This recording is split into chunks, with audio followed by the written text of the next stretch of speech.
We're going to be having conversations from the top on what needs to change to ensure that we do have training transfer. So I think the first person that is going to be on the hot seat will be Adora. Adora, so the question is, let us begin with the big picture.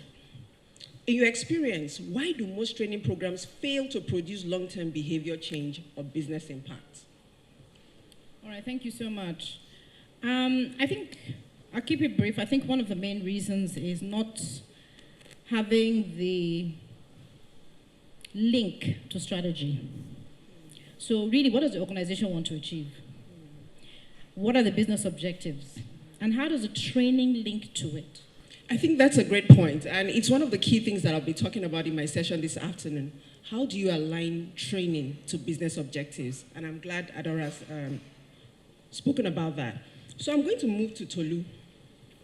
Talking about ownership from the top, what do you see as the most important role of the C-suite in ensuring training initiatives lead to real performance outcomes? Thank you very much, okay. I think ownership is the first thing. The C-suite need to own that whole process.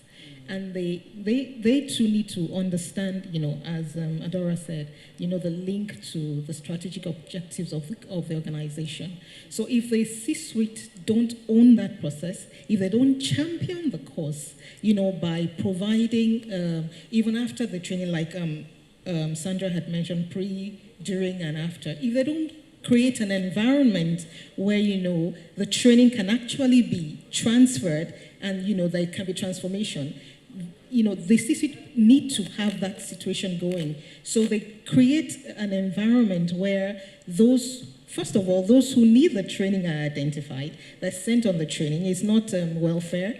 There's a goal, there's an objective. So the C-suite need to be in that space. And also, there are trainings, people do implants and all of that.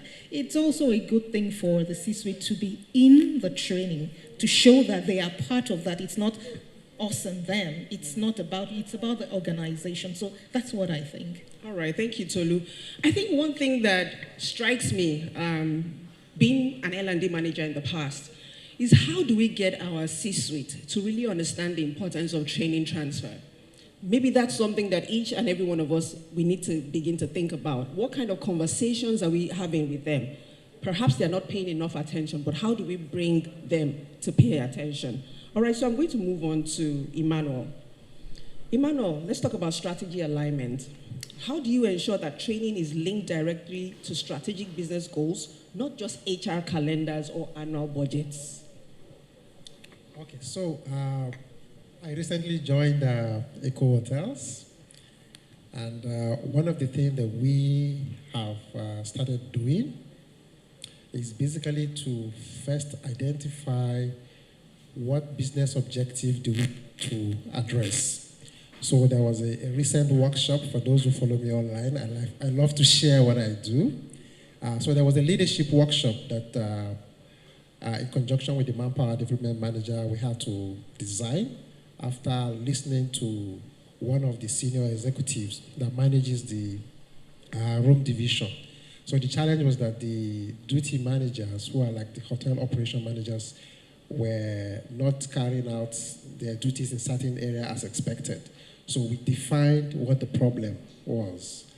After understanding exactly what the problem was, then we sat down to come up with a curriculum that will address that particular need, because we checked and discovered that the challenge is a knowledge problem.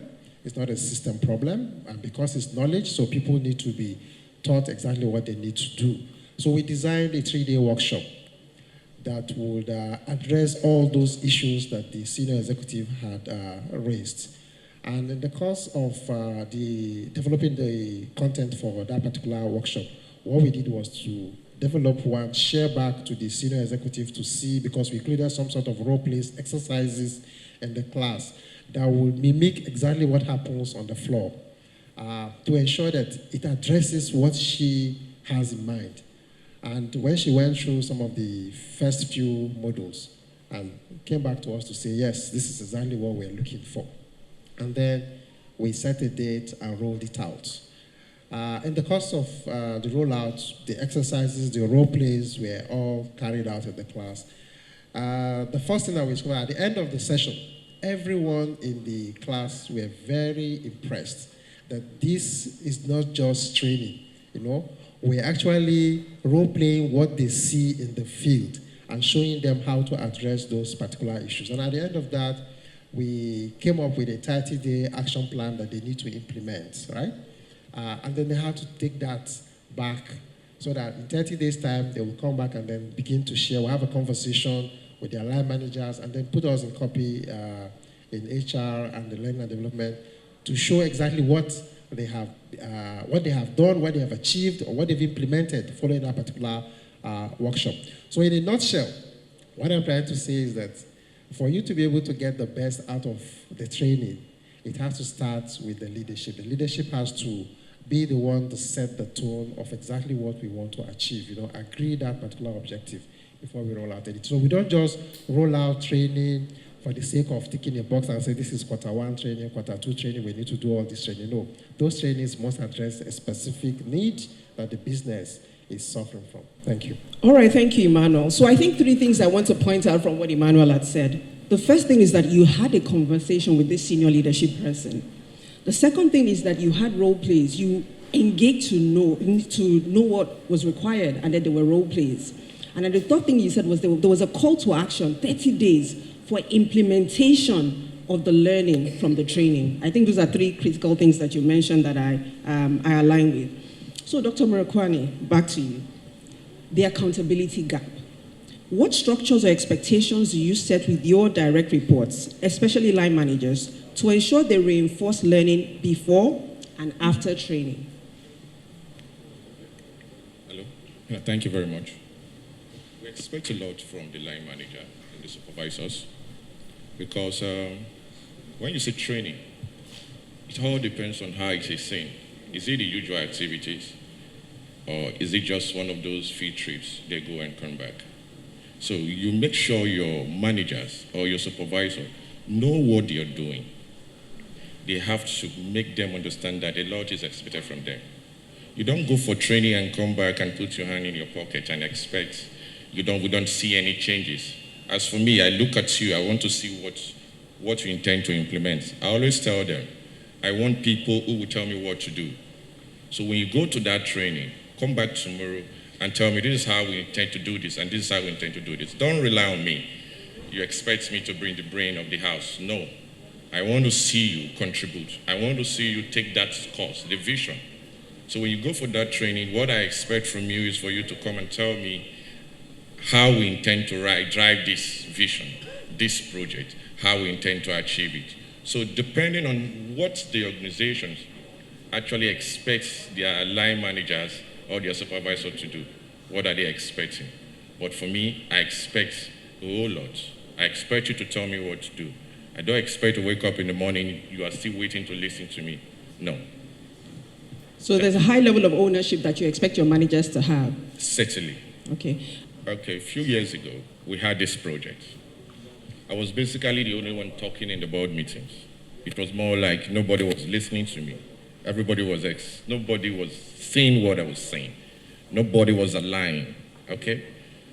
The following day, Ijoma woke up and said, there's a training. I said, okay, fine. You and the CFO should go for that training. And they went. After 2 weeks, they came back.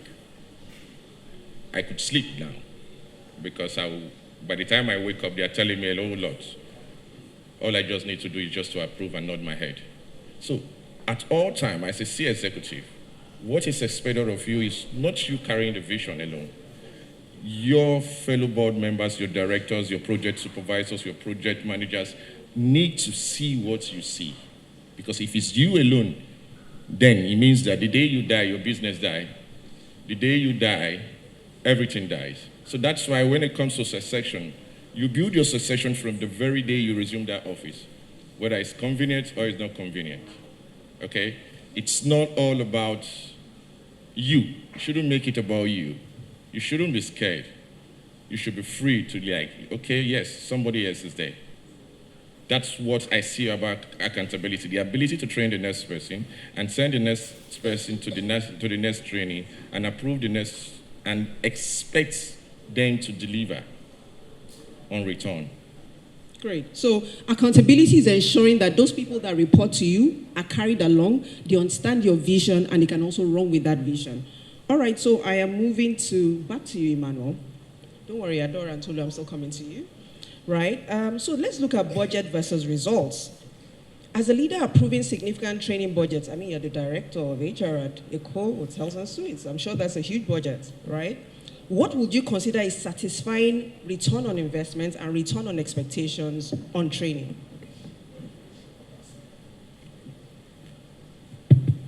Okay, so on return on investment, most times the expectation when you talk about investment is that you want to see financial numbers, right? It's not all the time that you will see numbers, money rising. A return on investment could be behavioral, change in behavior. So that's what I want to see. When we are putting money into, I don't see it as a cost, I see it as an investment. When we're investing in building capacity of our people, I expect to see that there's a change in their behavior. I expect to see that in terms of execution, like the example of the workshop that I talked about, there should be faster execution in terms of response time, how they handle the guest complaints, how they treat their team members. So the customer experience has to improve.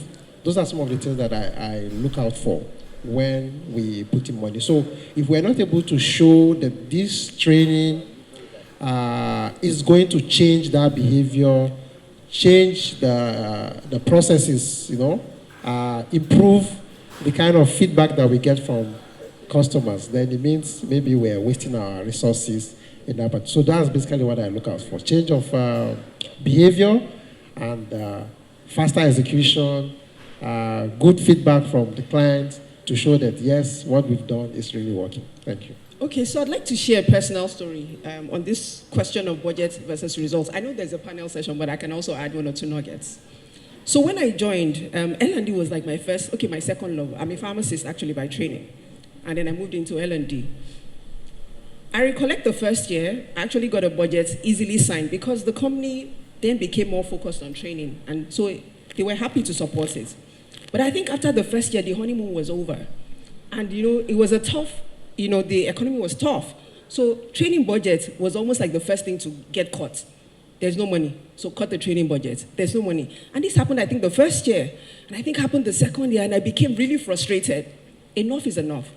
So I really started to think deep. And that's why when Sandra approached me way back then, it was easy for me to show some things because it was also personal experience. What do I need to do differently to let them know you can't just be cutting the training budget? So I said, okay, let me link how much we are spending on training, and because I was the one in charge, I knew we're not just spending money. We're actually looking at things that were critical, right? How is it leading or impacting our revenue top line? Because I know that was important to my MD CEO. So I did a direct correlation. For each year that we spent money, how did it impact in that year? And I didn't really see anything, to be sincere. But I did another thing. For how much we spent this year, does it impact the next year? And I saw this correlation, that for every year we invested heavily in building competencies, our revenues jumped up. For those years that we reduced the training spend because of the impact, our revenues tanked. And so I just prepared that report and sent it to my MD CEO. Do you know that till now, training budget is not cut? That was one way that I showed that, look, when you invest in people, your revenue is jumping. And what else does the CEO need? Let's do what we need to do, right? So I just wanted to share that with you to say practical examples, and that is the reason why people are here. Okay, so I'm moving on. In addition to that, what we also look out for is, like this particular workshop I'm referring to now, part of what was shared in that particular training is to ensure that the supervisors, the managers, the line managers are able to manage the people, because part of their job is not just managing what is going on in the business, also manage people. So we measure supervisor effectiveness, and we get that feedback from the people who are reporting to this manager. So the kind of feedback that we get will show us whether this training is really working and if that supervisor or that manager is implementing what he or she has learned from this training. Absolutely. Great one, great one. Okay, Tolu, so I'm back to you now. And it's on cultural influence, role modeling. How do you personally model and reinforce a learning culture from the top? And can you share any example where your direct involvement actually made a difference? Okay, thank you. Reinforcing learning from the top. I remember some years ago, we had just gotten into a new business line, and it was actually greenfield for those of us at the top. And, you know, naturally the CEO could say, you and your colleagues on that level go for that training. But what he actually did was, we all went for the training, you know, and we all sat in class, learned, and brought back what we had learned. Because we had, it was really a risk that we took, that we had zero, you know, understanding of the field that we had gotten into. But then with that training that we all went into, we're now, you know, tackling ourselves. You know, I said to him, you would give me your report. Then he said, you would give me your report. You know, we went on, but that was a learning process for us. And it became a situation where we understood that, you know, learning is not for a group of people. It's for everyone. So there isn't anyone, you know, like Sandra said, we're all learning, we're work in progress. You know, everyone has something to learn. So it's not just, oh, send the compliance team, or send the finance team. You know, it's everyone understanding what that is. And if the CEO would sit in the class with everyone else, then who are the other people not to sit in the class? So that culture of learning and continuous learning as well. Even apart from the one that the company pays for, there's personal development and even, you know, continuous learning and helping people to say, oh, this is what I learned, you know, in my private time, and this is, and for me personally, I'm never shy to speak to even who you know, anyone who understands something better than I do is the best teacher for me. You know, so I always go, even it doesn't matter who that person is, help me with this thing, you know, I don't understand that. Sometimes it's like, how could you be asking? But, you know, there is that culture of learning, continuous learning, and you're not shy, you're not afraid, you just want to learn, and you're open with it. You're not, you know, making anybody feel less than because they don't know something. So really, if you have that culture from the top, if you have that learning, everyone would fall in place and they would really, really want to learn. Right, I think Tolu draws some great points there. I think she talked about role modeling and even the CEOs attending training sessions. I recollect the LDNI conference, the CTD conference that happened this year, and it was a major issue that people at C-suite level don't want to attend trainings. They feel like they're bigger than all this. But I think the challenge is trying to find that kind of training that really address the business objectives and the things that are important to them. Melanie talked about what is in need for me. And perhaps that's the, you know, code we need to crack when it comes to our CEOs, right? Okay, so moving on to Adora, right? So Adora, let's talk about success and failure stories. I'm sure you have quite a badge to share, you know, some of that. Can you share a moment where a training program in your organization clearly failed or succeeded, and what you learned about the leadership role in that outcome? All right, thank you. So I'll share a success and I'll share a failure. Okay, thank you. So I think I'll start with the failure. People went for training, they came back, and we were just not seeing the impact.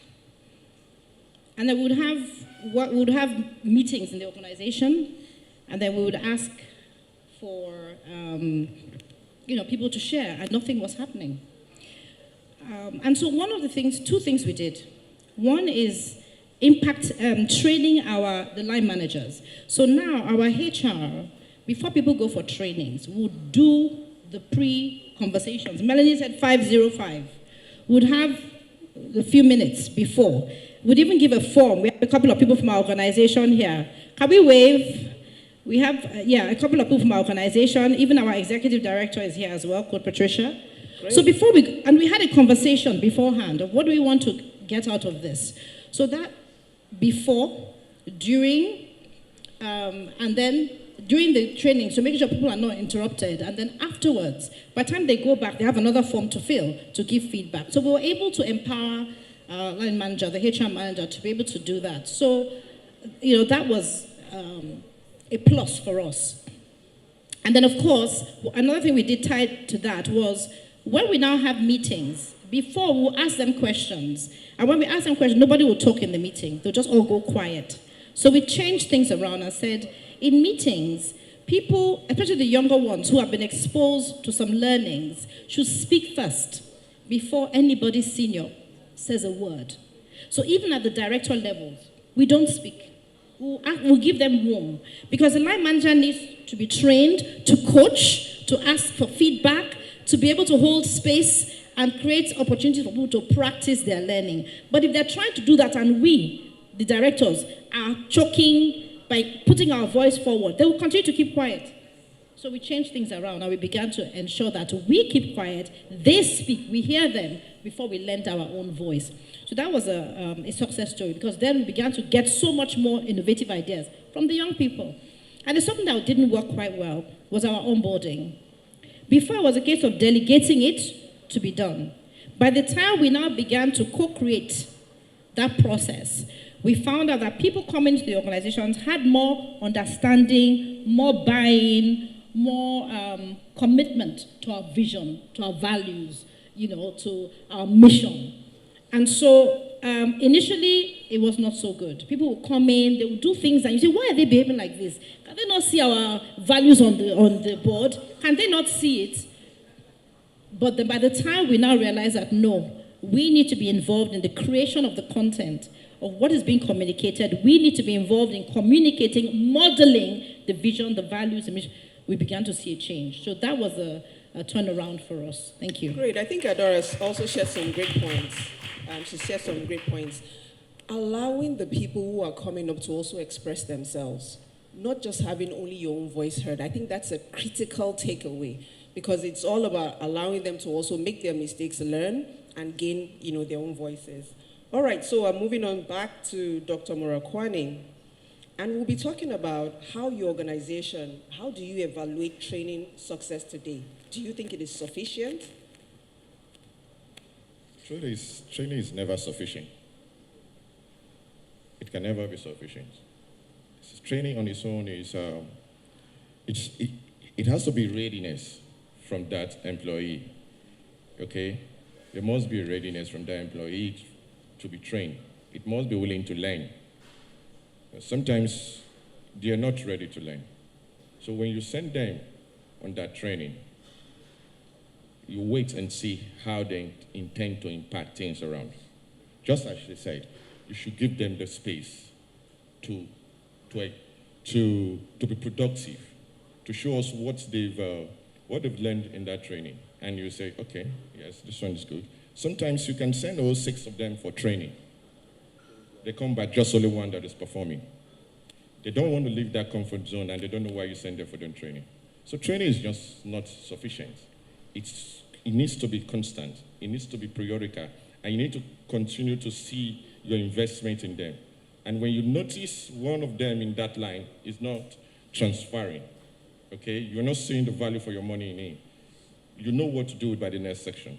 When you're at the executive level, it's more different how you pick these people. Because some of them sometimes will be in the meeting with you, they work psychologically on the next person's idea. And when you group them as a team, they go behind. So sometimes you just let them go. When they come back, it needs to be, the change must be there. So training is not sufficient. You need to continually do it. And you need to know who is transferring. And the ones that are not transferring, is left for you to decide what to do. But to me, it's not sufficient. Okay, thank you.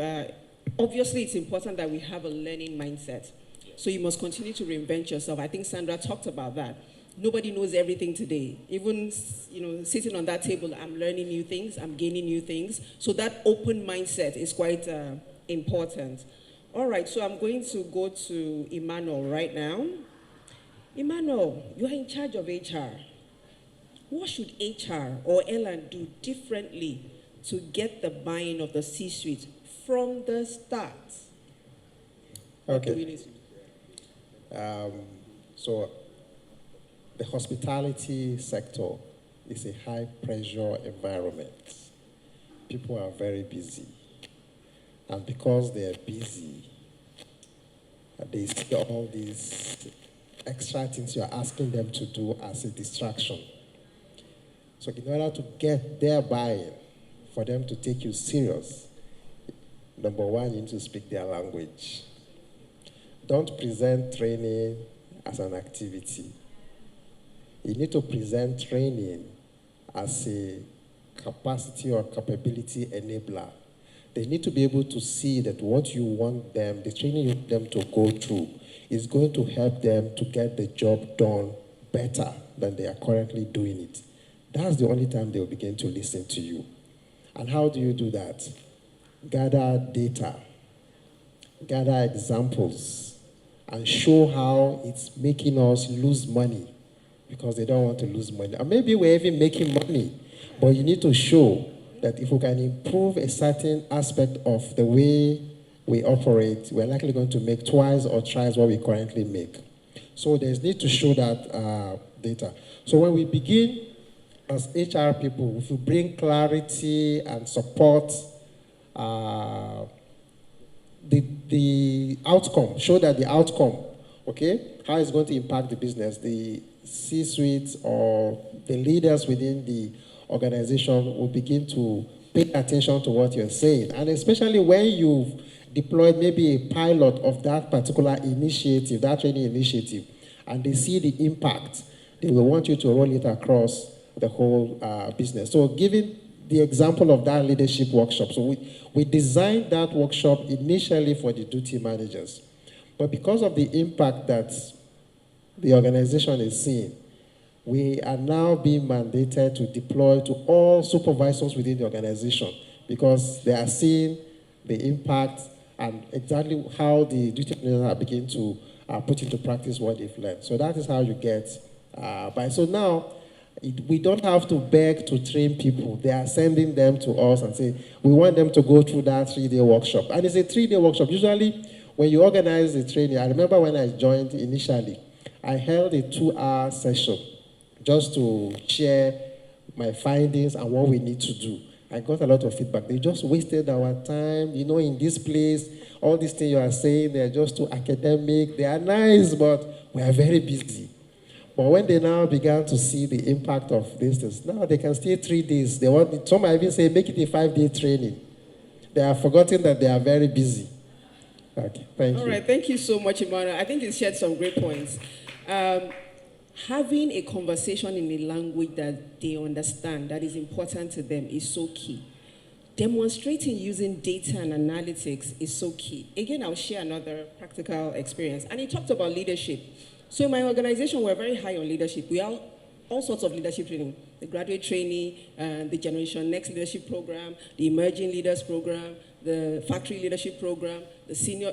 Trust me, we implement a lot of training programs in terms of leadership. But beyond that, being able to use data and analytics to say, look, for all the key programs, for example, the emerging leaders program that we had, 70% of the people who were part of that training, the 2 cohorts that we've had over the years, and we have it in 2 sessions. So we have the classroom and then we have the practical session. And for the cohorts we've had, at least 70% of the people are still retained in the organization. So we're looking at retention rates for people who had undergone a leadership program or not. But more importantly, why are you training them on leadership? To say that at least 70%, 100% of those 70% that remain, all of them have migrated into a leadership role. They are leading teams, they are leading divisions, they are leading departments, they are leading directorates. I was a part of an emerging leaders program as far back as 2013. I underwent a senior leadership program even just last year.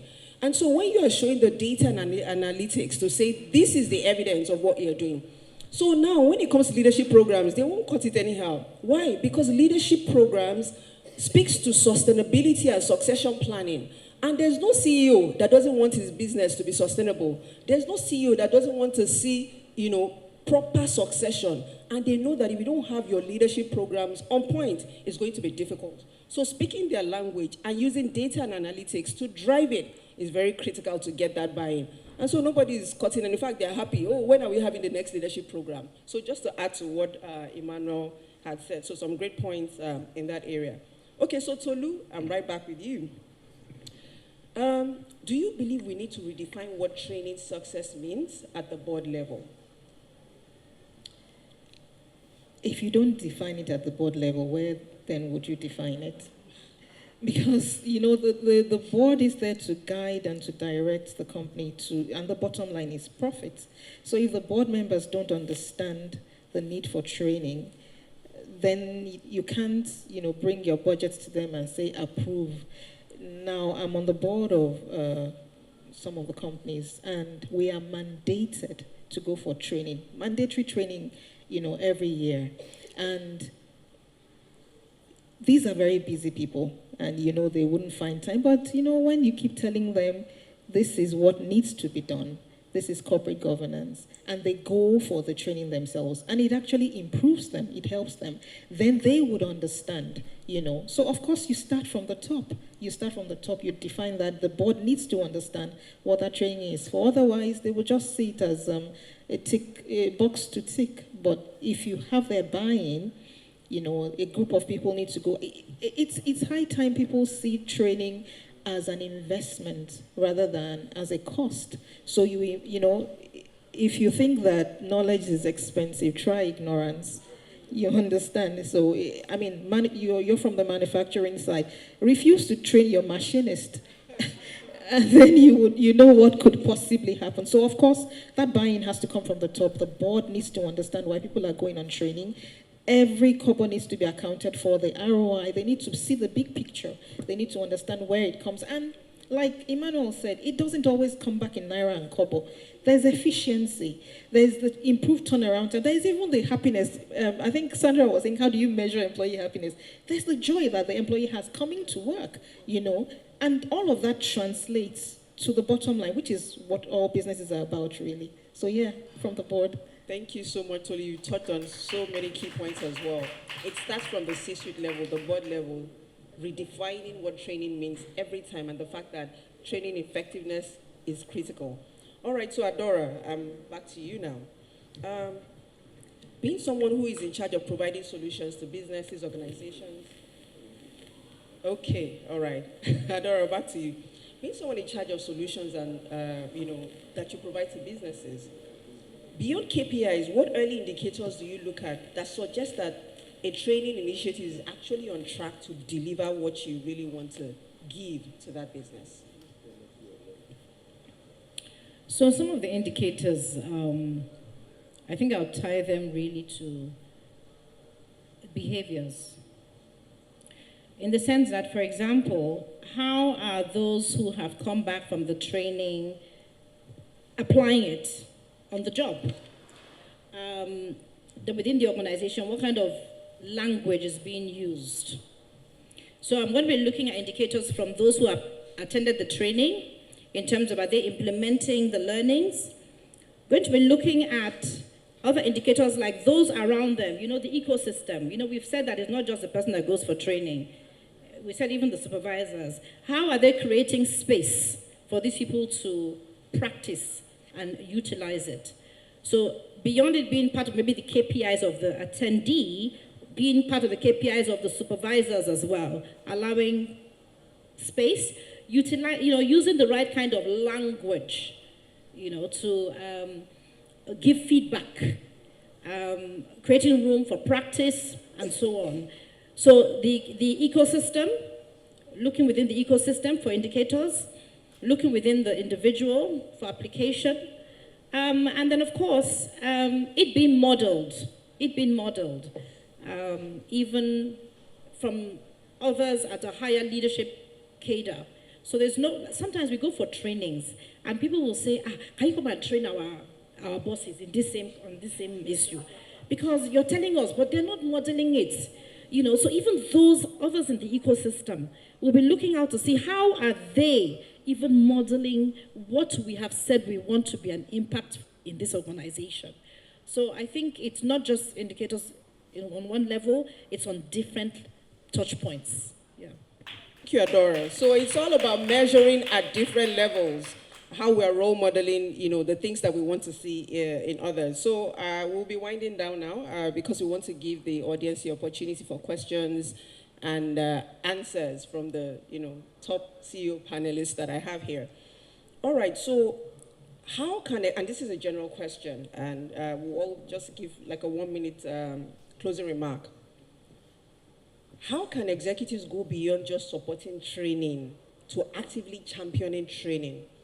And what will be the call to action that you will, leave this audience with to ensure that training goes from just training to actual business transformation? So just, a closing remark from each of our panelists. Okay, I will take an aspect of the question, right? And then maybe allow my colleagues to address the others. So my own message is to leaders and those in the C-suite who love to delegate training to HR. So my message for those of them who are here and those who will be watching this video later is that training delegated is training diluted.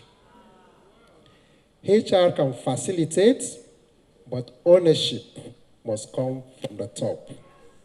If the people who signed the strategy are absent from the capability building process, execution will suffer. Leaders must stay involved for any training to have an effective impact in the organization. Thank you.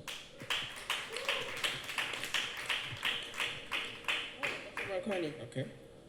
My final words are C-suite leaders needs to make training contagious. Very contagious. They need to show it in their everyday life.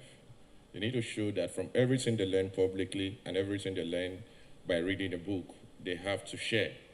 So when it's contagious, when the leader is infected with learning, it becomes contagious. So it goes down from the top down. So everybody will be ready. So when you are not ready, when they pick you for a certain training, it's your time.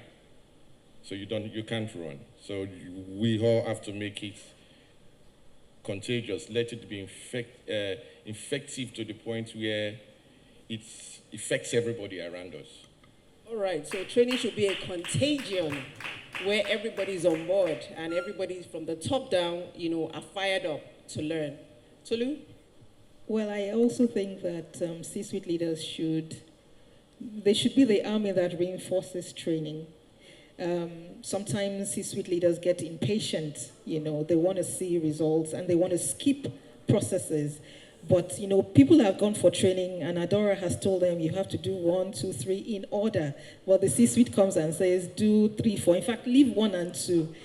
the C-suite leaders need to be patient and reinforce what has been learned. Because you would need to understand that sometimes speed doesn't always guarantee success. So, so that's what I think. I'll be on last. Thank you so much for your great parting words. Adora? We know the cliche, the saying that be the change you want to see in the world, right? But sometimes, I think it was Sandra that mentioned conscious incompetence. Yeah? Conscious incompetence. So you're conscious that you don't know. But sometimes there's unconscious incompetence. You don't even know that you don't know. And when I give the example of people who would come to meetings and not talk, I only found out by engaging and getting feedback. They say, by the time the directors have spoken, what do you want to say again? We're not saying anything. So I think the C-suite, the directors, we need to constantly get feedback. We need to do 360s on ourselves. Because if we don't get feedback, we may be in the unconscious incompetent zone and we are feeling cool. So that is a call to action. Get feedback so that you can move forward. Thank you. Great passing words, Adora. So that we are not unconsciously incompetent, let us get feedback. All right, a massive round of applause to all the panelists. That's right. Now we will open the floor to questions from the audience. We have not even said some people are raising. That's good. All right. You may also want to specify, or you want anybody to respond. Thank you, the panelists. It's actually an engaging session. It's exposed a lot of things we have known, and then we keep learning. My name is Ada. My question is, I know Emmanuel talked a lot about engaging line managers to lead training sessions or to be models. So if you have a particular line manager, for instance, that is competent, good engineer, for instance, but he continuously do not attend training sessions. He doesn't want your soft trainings, and he's not interested in leadership. And then over the years, his people keep complaining about him, both the leaders and the led. In his department, people keep going, complaining about this same person. But because of the person's competence that may be difficult to get in the market, in quotes, the person is still in the business. So what do you do to such a person to make him understand that it's okay to know what you're doing in terms of your job, but you also need to be people-friendly. People need to trust you. You need to not take people as machines. You need to know that people have feelings. They have families, for instance. They have things to do aside that work. Because more often than not, that's what the complaint is all about. He doesn't care about anything, just do the job. He doesn't even listen to whatever thing you bring on the table. So how do you manage such an employee as a HR leader? Thank you. So it is not the responsibility of the HR leader to get any line manager to behave or comply in a certain way. So we need to get that clear. Sometimes I see HR leaders trying to take upon themselves the be it all and know it all. The HR leader will just die. Yes. So what needs to happen is that there has to be a conversation at the top level. What sort of behaviors do we want our leaders to model? The organization as a whole will have to agree, what is it, when you say that this person is a leader, what is the criteria to define that this leader is successful? I talked about supervisor effectiveness index. So there's a leadership effectiveness index. So you can't say that this leader is successful, he's competent, when he's only technically competent, he's not able to manage people. So when we talk about leadership, you know, there are three types, three categories or three levels of leadership.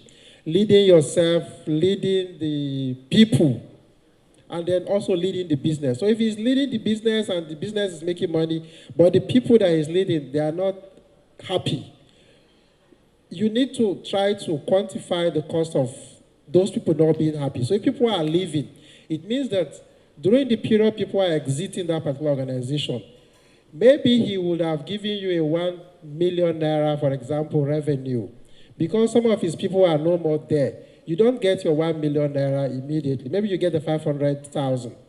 And then over time, if you add it up, you notice that it looks as if he's successful, but he's actually costing you a lot. Each time you take away those people go, you bring in new people, and the new people you are bringing on board, you have to pay them higher salary than those that are existing. He's costing you money. He's not helping your business grow. And after a while, your business will have a negative reputation outside. People will be talking, this organization, this is how their managers behave and all that. So you need to put that before the executive team, and then an agreement will be reached that this is the way we want to. The person he or she reports to will then be the one to enforce as part of their KPI. These are the things we will measure. That will show whether you are successful or not successful. Thank you. Thank you. Thank you, man. Thank you very much, dear panelists. I want to affirm what Adora said.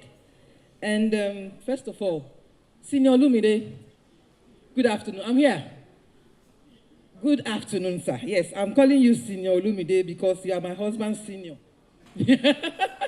So, in September, when we came for the CTD, I went away with this iceberg. Do you remember this?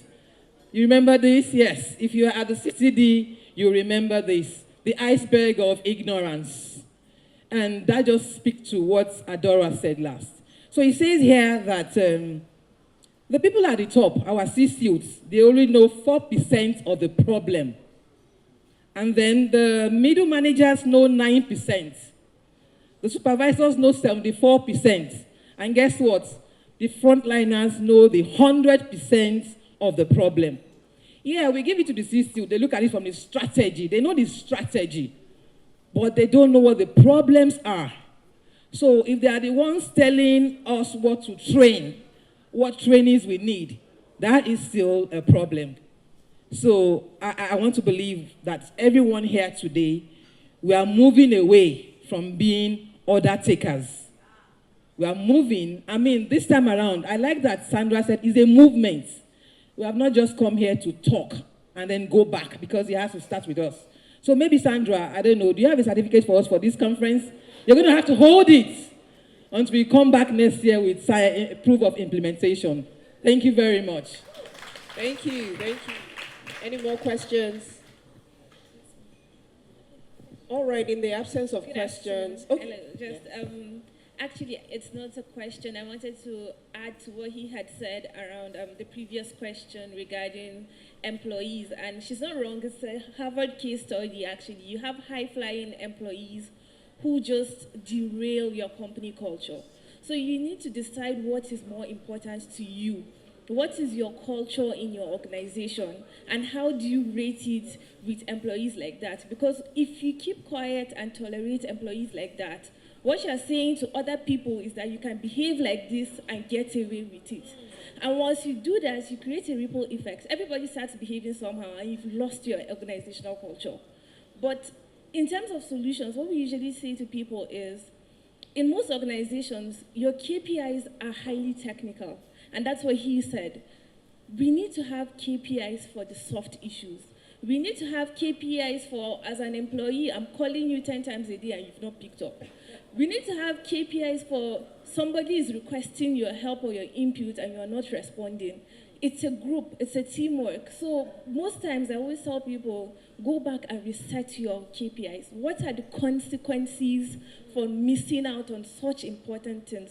Once you have that clearly defined, then it's easy for you to take a decision that doesn't come off as you being biased. It doesn't come off as you playing favoritism in your firm. Everything is objective and it has been defined from the top. Any employee that goes against that has deliberately gone against company policy. And so it's easy for you as a manager, as a leader, to then take action. So I just wanted to add to what he had said. Thank you very much. All right, I think at this point we will not be able to take any further questions. I hope the session has been valuable. I hope we have taken the call to action to engage our CEOs on the importance of training to transformation. Okay, back to you. From the online audience, Okay, all right. what kind of post-training data or insights actually catch executives' attention? The kind that makes them want to keep sponsoring learning beyond completion rate or feedback scores. You just need to ask yourself, what is important to your C-suite, your MD CEO? Because businesses have different, goals, objectives, but there's some that cut across, right? So every CEO, as long as it's not an NGO, they want to increase their revenue. Even NGOs. Even NGOs. They want to increase their revenue. They want to increase their profits. They want to ensure that that business is sustainable. So you need to ask yourself, what kind of measurements are you going to put in place that speaks to what they want? I gave an example of how I looked at my training spend and I linked it to revenue. And I saw that for every time we reduced the training spend, it meant we're not developing the capabilities of the people. And it showed in the results. Thank you. One other thing I didn't talk about was that I thought about it. Why is it the year after? Because it takes some time for learning to also transfer. And that's Okay. why when I was looking at it, this year to this year, it's not going to work. But this year Thank to you. next year, that was there. So just one or two things. Thank you very much. I'll add something very quickly there as well. And I Okay. love what you said because it differs from organization to organization, but some things cut across. So, for example, in our organization, something that's important to us are things like customer satisfaction surveys, net promoter score. So you can imagine if the CEOs or the leadership are being told that over the past 3 quarters, for example, net promoter scores have been going down. We really need to train people in customer service, things around that. That kind of data, so they can actually see it and say, oh, actually it's true. Last year, this was what our net promoter score was. Quarter 1, it was this. Quarter 2, are we going to wait again? What are we waiting for? Okay. So simple Thank you. data like that cuts across every organization. Great. Thank you. Thank you very much. Please, once again, let's appreciate them for their contributions. Thank you so much.